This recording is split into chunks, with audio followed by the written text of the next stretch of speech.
Hi, welcome back. My name is Anne. In this video, we're going to see the next 3 important changes you need to make if you're starting your weight loss journey.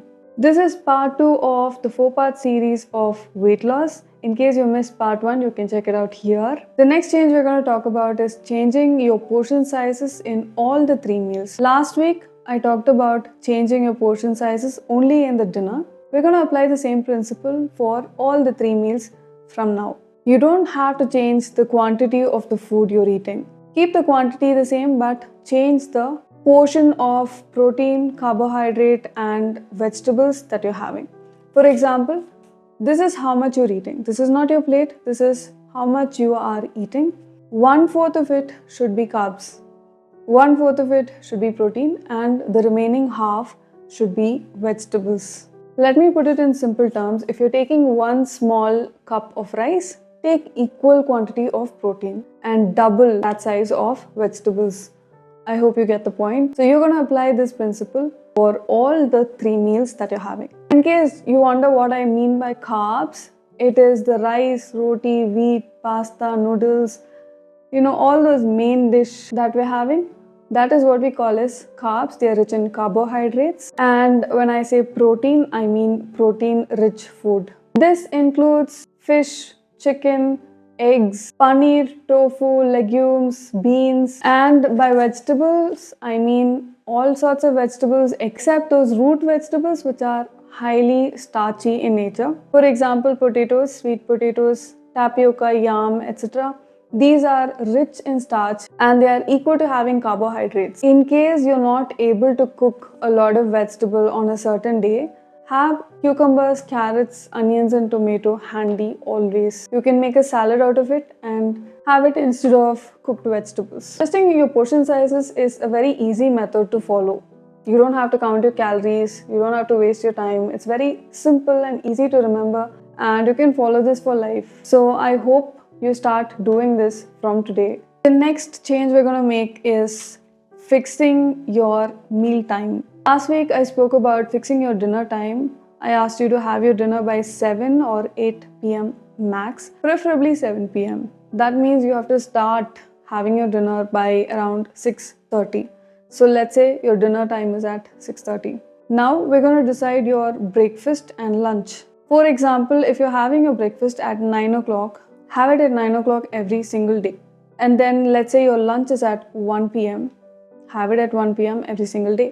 And your dinner is at 6:30. So around 11 a.m. you can have a snack. Probably a glass of buttermilk, coconut water, or 6 to 7 nuts, or a few pieces of any fruit of your choice. Next is your evening snack. This should be between your lunch and dinner. So somewhere around 4 o'clock will be your evening snack. Again, for evening snack, make sure it is light, it's not very heavy and low in quantity. You can have something like masala tea or herbal tea along with a little bit of boiled chana or sundal or something healthy but in small quantities.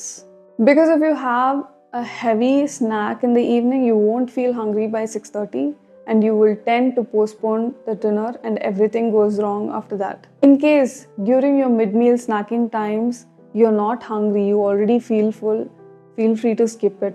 It's not compulsory, you don't have to have it. The next very important change we need to make is adding some sort of physical activity to your daily routine. The emphasis here is on daily routine, not something that we do once in a while, once in a week, once in a month. You need to do this every single day, at least 5 times in a week. Physical activity is not for losing weight mainly. Physical activity is important for your overall health. It makes you toned. You look so much better even in the same weight. Your muscles and your bones will be stronger. You will look younger and your body will be healthy for life. So this is an inevitable step. You cannot skip this step. Please don't tell me you don't have time. Please make time for it.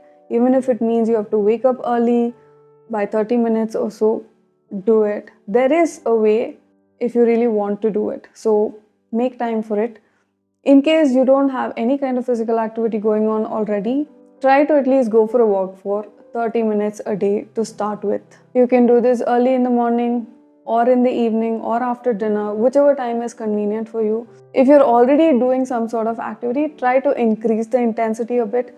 Maybe you can add 10 minutes of jogging per day, or you can start playing a sport like badminton, table tennis, volleyball, whatever you like to play, or go for dance or gym, whichever you like. So that will be the third change you're going to make for this week.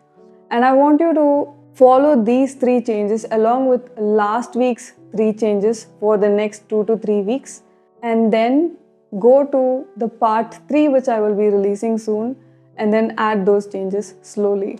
I hope you understood. So stay tuned for part 3, and if you missed part 1, you can watch it here. And if you want to know about my weight loss program and how to join, how it works, you can watch this video.